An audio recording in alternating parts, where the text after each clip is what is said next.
ছাংতে কি তাহলে সই করবেন কলকাতার কোনো ক্লাবে? ভারতীয় বংশোদ্ভূত ইংলিশ ডিফেন্ডারের সঙ্গে যোগাযোগ করলো মোহনবাগান ম্যানেজমেন্ট। তো hello guys, welcome to channel বঙ্গেমসি নতুন ভিডিওতে আপনার সবাইকে আরো একবার স্বাগত।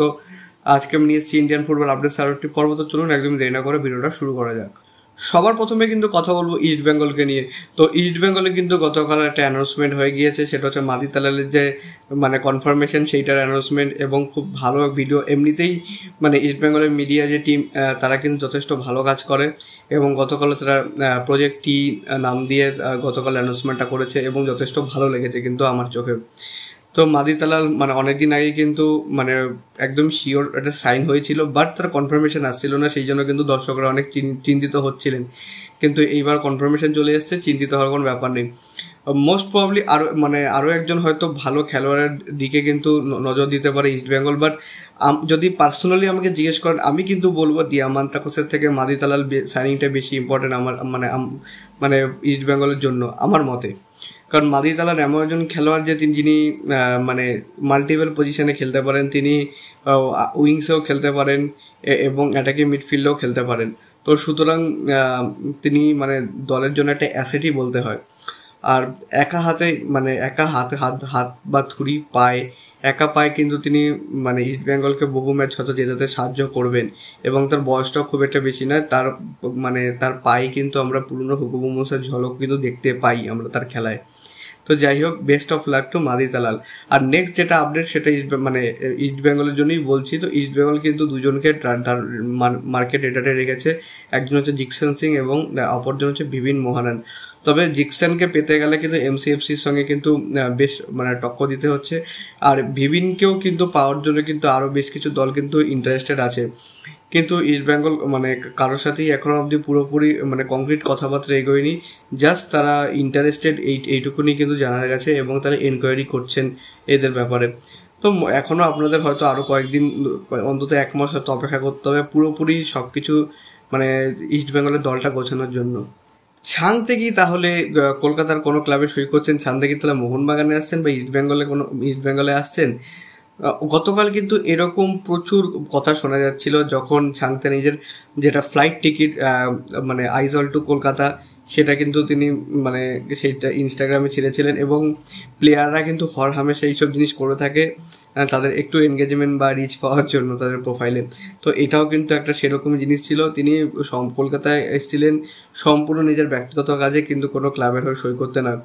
এই সিজনে ছাংতে মুম্বাইতে থাকছে, এটা কিন্তু আমি আগেও বলেছিলাম, কোনো ক্লাবেই যাচ্ছে না ছাংতে। এটা কিন্তু আমি এখনও বলছি, ছাংতে কিন্তু কোনোভাবেই তিনি এখন, বিশেষ করে কলকাতার তো কোনো ক্লাবে তিনি খেলবেনই না। তো এইটা একটু অবশ্যই ক্লিয়ার করে নেওয়া উচিত। ড্যানি বাথ, এই নামটা কি একটু চেনা চেনা লাগছে আপনাদের?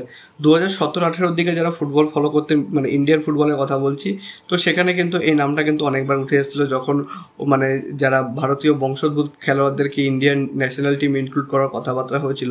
তো এই ড্যানি বাথ কিন্তু বেশ ভাস্টলি একজন এক্সপিরিয়েন্স ডিফেন্ডার। তার বয়স বর্তমানে 34 বছর, এবং তিনি ইংল্যান্ডের বিভিন্ন ডিভিশনে তিনি কিন্তু খেলে কাটিয়েছেন। তবে এখনও অবধি তার ইপিএল কিন্তু খেলা হয়ে ওঠেনি।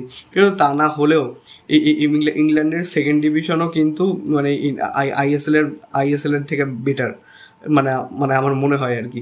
তো যাই হোক, তো সেই ইংল্যান্ডের সেকেন্ড ডিভিশনে তিনি 2017 এবং 18 সিজনে উলভারহ্যাম্পটন ওয়ান্ডারার্স, যারা কিন্তু এখন রেগুলার প্রিমিয়ার লিগে খেলে, তো তাদেরকে তিনি প্রমোশন করতে হেল্প করেছিলেন, এবং সেই দলে তিনি কিন্তু ক্যাপ্টেন ছিলেন। তো সুতরাং বেশ ভালো রকম ক্যালিবারের একজন প্লেয়ার। তবে লাস্ট সিজনে তিনি কিন্তু খুব একটা বেশি ম্যাচ খেলার সুযোগ পাননি, হয়তো বয়সজনিত কারণে, এবং অ্যাট প্রেজেন্ট তিনি কিন্তু ফ্রি এজেন্ট হয়ে গিয়েছেন। তো সুতরাং তার কাছে কিন্তু বেশ কিছু ইংল্যান্ডেরই সেকেন্ড ডিভিশন ক্লাবের কিন্তু অফার রয়েছে, এবং তার সাথে এইটুকুনি শোনা যাচ্ছে মোহনবাগান ক্লাবও নাকি অফার দিতে পারে। বাট মার্কাস মরগুলো আজকে সকালে একটা টুইট তিনি করেছিলেন, যেখানে তিনি কিন্তু লিখেছিলেন যে ড্যানি বাথ to Mohun Bagan is not possible. তবে এখনো অবধি আমি এটা নিয়ে কিছু বলতে পারছি না, যে কারণ হচ্ছে গিয়ে ম্যানেজমেন্টের নাম হচ্ছে মোহনবাগান, তো সে কারণে তারা যখন তখন যা খুশি করতে পারে।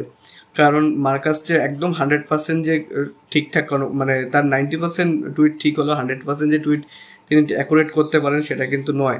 তো যে কারণে কিন্তু এখনও কিন্তু একটা সম্ভাবনা রয়েছে, বাট আমি বলবো যে আমার ড্যানি বাথ মোস্ট প্রবাবলি আসবে না।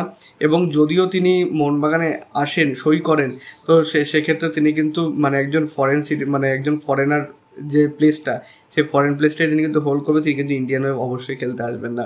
তবে সম্ভাবনা একদমই নেই বললেই চলে।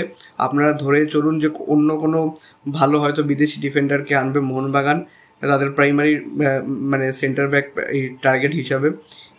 ড্যানি বাথ মোস্ট প্রবাবলি আসবে না। সো এই অবধি ছিল আজকের আপডেট ভিডিও। যদি ভিডিওটা ভালো লাগে ভিডিওটা লাইক করবে, চ্যানেল সাবস্ক্রাইব করে বেল আইকনটা অবশ্যই প্রেস করে দেবেন আমাদের সমস্ত ভিডিওর আপডেট এবং নোটিফিকেশন সবার আগে পাওয়ার জন্য। এছাড়া আপনারা আমাদের সোশ্যাল মিডিয়া হ্যান্ডেল ফলো করতে পারেন, লিঙ্ক আমি ডিসক্রিপশনে ফার্স্ট কমেন্টে দিয়ে রাখবো। So make sure you must follow them. দেখা হচ্ছে পরে ভিডিওতে। আপাতত bye bye. Glory glory man United.